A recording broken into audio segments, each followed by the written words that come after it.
Welcome to our first take on offshore structure fishing 101. This is going to be a multiple part series. This week we're really just going to touch upon um, the basics, and then next week we'll get into some more in-depth stuff. So offshore structure fishing. Offshore structure is basically defined as a topographical change that would be a hump, a ledge, a ditch, a saddle. Those are all kinds of things that are basically geological in nature, and they are considered to be a structural element. These are the things that people talk about, obviously when they're fishing for bass offshore.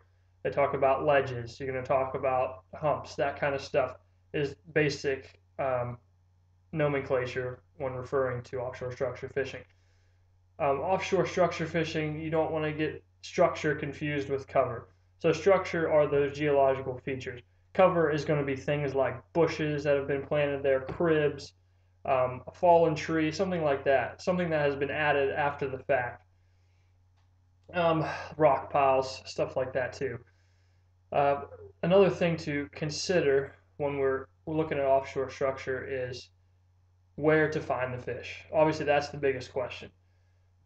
When you're really gonna sit down and think about it, you're gonna want to get a really good topographical map.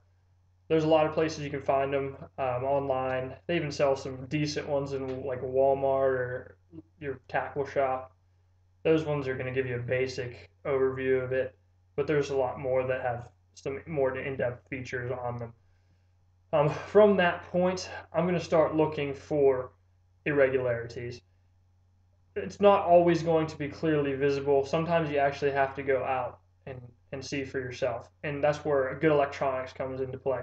You need something with a GPS unit, some good sonar, down imaging, side imaging, that kind of stuff is really going to help you pinpoint where those fish are going to be.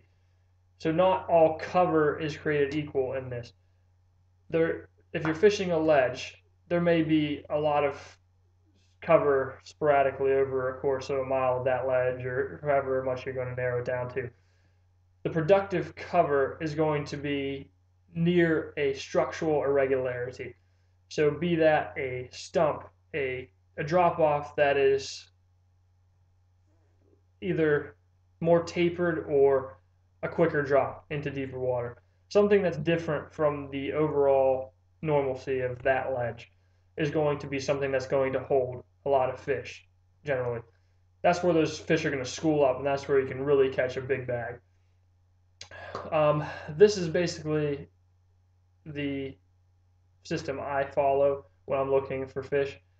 Next week we'll talk about a little bit more in depth about what else I'm looking for and how to really find that. This is just very much an intro into offshore structure fishing. I hope this helped you guys out a little bit, and we will pick it up next week with some currents and stuff like that, other things that affect where the fish are going to be positioned. All right. Thanks, guys. Have a good one.